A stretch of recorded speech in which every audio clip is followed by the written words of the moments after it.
tissues on the top, and in that case, a skin model. And so in that way, you can clearly see that you can create a tissue that can be pre-vascularized and finally vascularized with the bottom channel that can be perfused by a pump system. And so in that way, we use all the tools that we have to produce this scaffold and make it more complex. A second approach can be also this type of transwell model that we call bioreactors. The idea here is that to create a kind of transwell system where you can print also with the BioX inside a top chamber, and on the bottom you have some hole that allow the diffusion from the medium on the top of the structures, and can guide cells or connect with the bottom part, the medium, and allow cells also colonizate the other side of the chambers. But it can be also sealed and be used in an immersive way, like a tissue cultures model in full immersion, for example. The last point is our last technologies developed with a nanoscribe, which is 2 photons technologies that we call Quantumix Bio. And with this printer, you can use the submicronic resolution of the biphotonic technology to create very tiny structures that can be cellularized after. But you can also imagine many vasculature fabrication that can be perfused at the micron level. And in that way, you can really complexify the different model you want to do, but also using in drug delivery like microneedles also. And so that's it for the vasculature presentation. And just to conclude, I would like to say that 3D bioprinters and biomaterials in general is a really large field in terms of application that you can realize.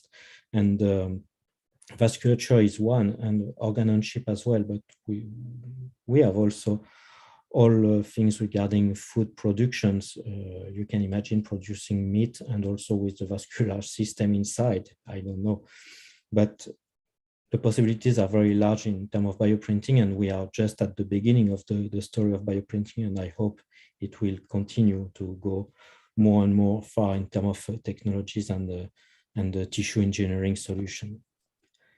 So thank you very much. If you have any question, I will be happy to answer, even about things that was not maybe on the slide.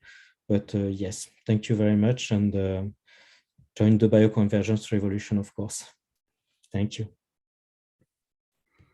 Thank you so much, Pierre-Alexandre. Thank you for that presentation, and yeah, kind of diving into the range and breadth of different technologies that are available, I guess, to researchers such as myself to tackle some of these important challenges in the field. Yeah, we have one question so far from Suhas. How do you clear these vascular channels of uncured resins, say in a DLP or a SLA-based printer? I imagine the monomers are quite viscous in nature. Yes, it's a very good question. So basically, if you use a PEGDA or polyethylene glycol diacrylate, it's quite easy to wash. But if you use GELMA, for example, which is more thermosensitive, you have to keep everything at 37 degrees and wash with hot medium to be sure to release your channel from uncured material. So it can be tricky. It's important to have a good photopolymerization as well of the material to be sure that the structure that is supposed to be solid is well cured. And basically, it goes on this way to wash the channel. Yeah, definitely. I guess it's kind of a real optimization of how much photoinitiator you're putting in to get that balance. Yeah, trying to perfuse, through a porous hydrogel can be pretty challenging, I can imagine. Exactly. And it also depends of the complexity of the vasculature you are producing. Yeah. If you have lots of curves, lots of tortuous channel, it can take a bit of time to clean perfectly all the channel, but it's feasible. Not just that as well, like the pressure, that you need to apply to actually clear it as well. Exactly. The kind of 3D branching networks can be also pretty tricky. Manage the pressure. It's important. Yeah, without breaking the structure at the same time. Exactly. Yeah. Thank you. We have another question from Dreza. What cross-linking time ranges are used, say, with the Luminex with GELMA, for example? It's a very good question, and it clearly depends of the concentration of photoinitiator you have inside. So it depends the GELMA you use. In general, it can vary between 30 seconds, 40 seconds. It can be even less. Depends if you dilute a lot your formulation with cells or not. So this is variable. It depends also of the level of metacreation you can have in your GELMA. So you can have a kind of variability of a couple of seconds. It also depends on the power of the projector you use. If you use a very strong illumination or low illumination, it's multi-parametrical. So yeah, lots of parameters to consider. Yes. Especially once you add cells into the mix. The lower concentrations of the photoinitiator is obviously better, but you need the structure to cure at the same time. Absolutely. Yeah, and just a follow-up question, I guess, from them. But can cells be, I guess, incorporated within the hydrogel during the printing process, or is it mostly just, perfused afterwards? No, basically, during the process, you can embed your cells if you use GELMA, for example. Basically, this formulation that we use for the LPCLA printing are equipped with a photoabsorber, which is a pigment that will protect the cells during the process and also stabilize the ink during the process. So there is different type of photoabsorber. There is some very nice review. It's a complete field, I would like to say. But yes, in general, they are not toxic. They come from the alimentary field, so food industry, and can be used inside to protect cells. Kind of help with the protection in the process. Yeah, amazing. All right, thank you so much for the presentation, Pierre. In the interest of time, I guess we'll move on to the next one. And any further questions, please direct them in the Q&A, and we can follow up further in the discussion, and you can answer as well through typing. Thank you, with pleasure. Yeah, thanks again. Cheers. Thank you. Awesome, thank you. So for the last speaker for today's event, we have Tassi Pereira. Tassi is the Vice President and General Manager of Bioprinting at 3D Systems, where she leads the development and commercialization of research tools for 3D bioprinting applications. Tassi was previously the Chief Scientific Officer at Alevi, a startup 3D Systems acquired in 2021. Tassi also leads the 3D bioprinting working group for the Regenerative Medicine Manufacturing Society, a professional society dedicated to advancing manufacturing solutions for the field of regenerative medicine. Originally from Curitiba in Brazil, she holds a Bachelor of Science and Bioengineering from Harvard University, where she worked at the WIS Institute for Biological Inspired Engineering. Tassi's research there at the Mooney Laboratory for Cell and Tissue Engineering focused on biomaterials for cancer immunotherapy under the advisor of David Mooney. Tassi, looking forward to your presentation. I'll hand it over to you to finish off for the event. Thank you. Thank you for the intro, Bill. Thank you for the invitation to Jenny, 3D Heals. Thanks for the participants who got back on and for joining us today. And thanks for the panelists for the great presentations that we've seen. So I'm Tassi Pereira, Vice President and General Manager of the Bioprinting Business Unit within 3D Systems. And before I jump into talking about different methods for bioprinting vasculatures, I just want to take a step back and give a little bit of history on 3D Systems and how we got involved with bioprinting.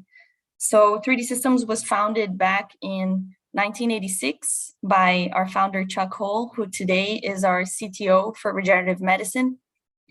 And he created the first SLA 3D printer that inherently is a great technology for prototyping, just like bioprinting is today, great for research prototyping. 3D printing is great for prototyping. And 3D Systems over the years was extremely successful in taking these prototyping technologies into production-grade technologies for different market segments. So today, 3D Systems is organized into two main business verticals. with an advanced R&D group. So we do have different bioprinting initiatives within different groups, and I'm going to talk about how we're organized in a little bit. But speaking of the business units we have, or the business verticals, we have an industrial business vertical that has different business units for markets such as automotive, aerospace, and jewelry, and others. And within healthcare, we have 3 business units. One is medical devices, which focuses on 3D printed medical devices, FDA-approved metal implants, as well as personalized surgical guides, medical modeling tools. And we also have a dental business unit that focuses on additive manufacturing solutions for dental clinics to enable personalized printing of dentures, crowns, bridges, and other dental solutions. And as of last year, we added a bioprinting business unit through the acquisition of Alevi, where we focus on 2 main areas that I'm going to explain in a bit, and that's the area that I lead. But speaking of how 3D Systems got into bioprinting, it all started in 2017 when we announced a partnership with United Therapeutics to bioprint human lungs. That's where the groundbreaking technology of print-to-perfusion emerged to use to create vascularized scaffolds for tissue maturation.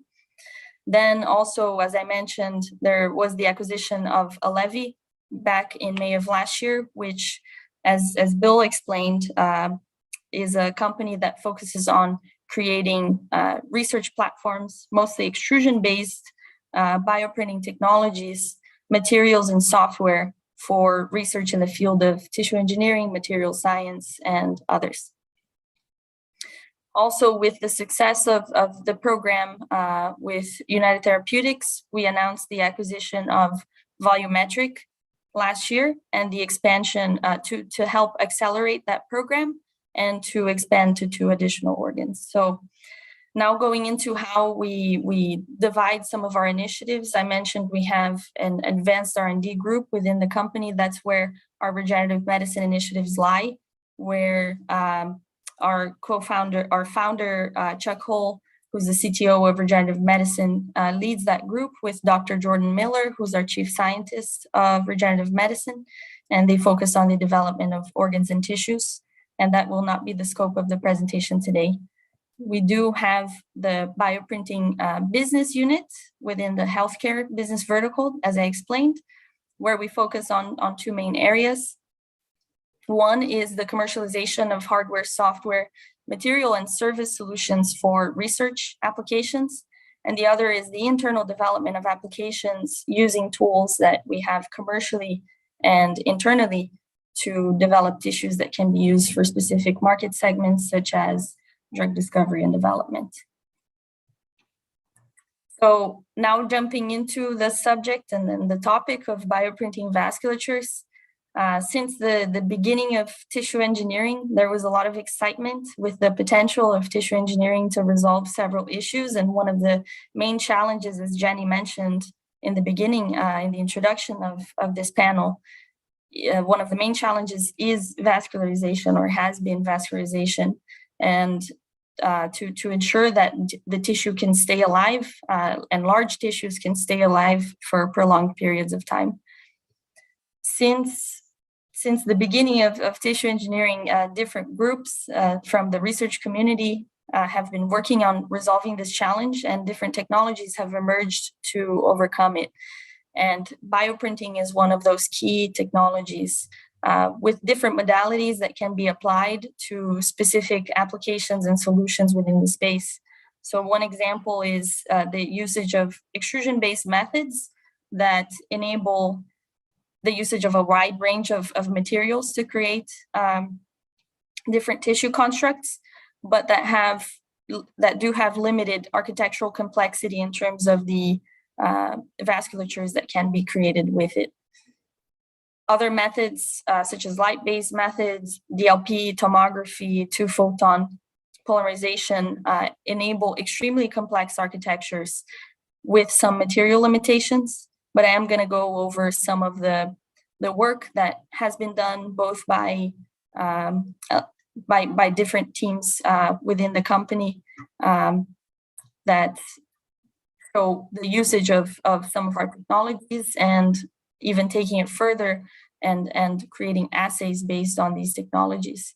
And just to go over this image, this is, to me, one of the biggest inventions of our time that really opened the door to creating complex vasculatures within hydrogel systems, from Dr. Bagrat Gregorian's and Dr. Jordan Miller's paper in Science, covering their method to create vascularized hydrogels using light-based methods. And you can really see the complexity of vascular architectures that can be created independently through this method. So I'm going to start by covering some of the methods that we have used with our Alevi by 3D Systems methods. And this was work performed by our senior bioprinting specialist, Aidan Zerdoum. So two of the key methods that we enable with our platform are using coaxial printing to create different vessels, as well as using a mixture of casting and extrusion-based printing of sacrificial materials to create voids within hydrogels for endothelialization and different kinds of analyses. So on the left here, you can see an alginate tube being perfused. It was printed using a coaxial nozzle on our Alevi 3 system. So the coaxial nozzle has two concentric channels, concentric nozzles. On the outer channel, we had sodium alginate. On the inner channel, we had calcium chloride, and they were extruded at the same time to cross-link the alginate as it was being extruded to create a long vessel that is perfusible. So this is one of the key methods that extrusion bioprinting brings a lot of advantage to be able to create these vessels. And this other image on the right is a Delma matrix that was casted around a pluronic printed inner channel. You can see how the vascular architecture that you can create with this system is a little bit more limited than with light-based systems, but the advantage is that you can cast a variety of hydrogels around these sacrificial materials, these sacrificial channels, mix different cell types. You can also perfuse, connect these chips to peristaltic pumps and perfuse different cells, such as endothelial cells, to endothelialize the channels, create a lumen, and create vascularized constructs through that method.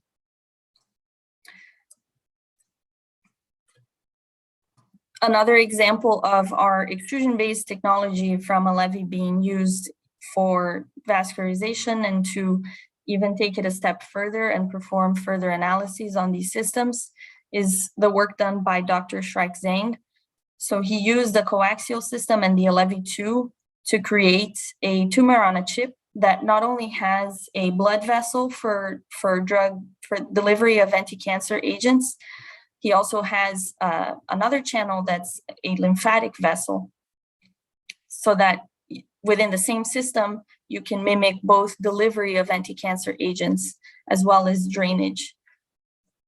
So with this system, he was able to increase the level of complexity that can be created with microphysiological systems. So looking at his results here, first of all, on image C here, we have a live dead image of MCF7 cells, which are breast cancer cells that were embedded in the matrix that's casted around the channels that he created using the coaxial nozzle method. And just comparing the effect of an anti-cancer drug on cells that are in 3D versus a 2D monolayer culture, you can see that with the same concentration of drug in 2D, you predict efficacy of that drug in that model, whereas in 3D, it's not efficacious. So that's one of the big advantages, as I'm sure everyone here is well aware of, increasing complexity and taking biology to 3D, which is one of the really promising applications of bioprinting. Then when we look at a 3D system that has one channel for anti-cancer drug delivery or two channels for drug delivery and drainage, you can see that over time, the system with one channel that only delivers a drug shows higher efficacy of the drug, as opposed to the system with two channels that also drains the drug shows less efficacy. So this just reinforces the point that complexity is needed for our models to be more predictive, and bioprinting is one of those tools that can really enable us to achieve higher complexity in our biological models. So it was really promising work by his group. And just to quickly go over the systems that were used in the work in the work that I covered just now, we have 3 commercial extrusion-based systems: the LEVI-1, the LEVI-2, and the LEVI-3. Now, going over light-based vascularization methods, I'm going to cover some of the key results that were shown by Dr. Bagrat Grigorian and Dr. Jordan Miller, who are respectively VP of RegenMed at 3D Systems and Chief Scientist of RegenMed at 3D Systems.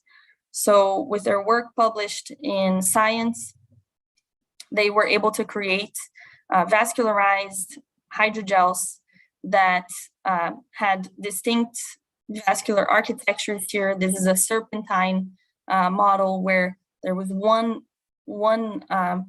channel for oxygen delivery and one channel for red blood cell delivery.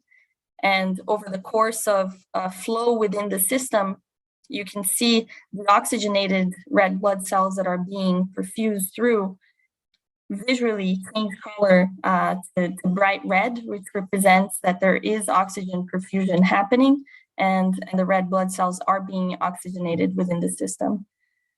It really shows the promise of these systems, not in just creating the vascular architectures, but in really taking it further and doing functional analyses of what these systems can do. So this is a qualitative assessment that's based on the color of the RBCs here, but they also quantified using a blood gas analyzer the levels of oxygen, SO2 and PO2. So you can see the dashed lines represent the levels at the inlet and the bars represent levels at the outlet, and they had significant results with both levels showing that at the outlet, the red blood cells had a higher level of oxygen. Then they took it even further and really used the advantage of the system to create structurally complex systems. So they started with the serpentine model, but then they went into creating an actual lung subunit, inducing ventilation cycles in the system with an air sac and with the alveolar unit. And this lung subunit could withstand more than 10,000 ventilation cycles, and also showed the ability to oxygenate red blood cells that were flowing through the system, which was really impressive. And finally, this is an example of the application of the same technology to the creation of hepatic hydrogel carriers.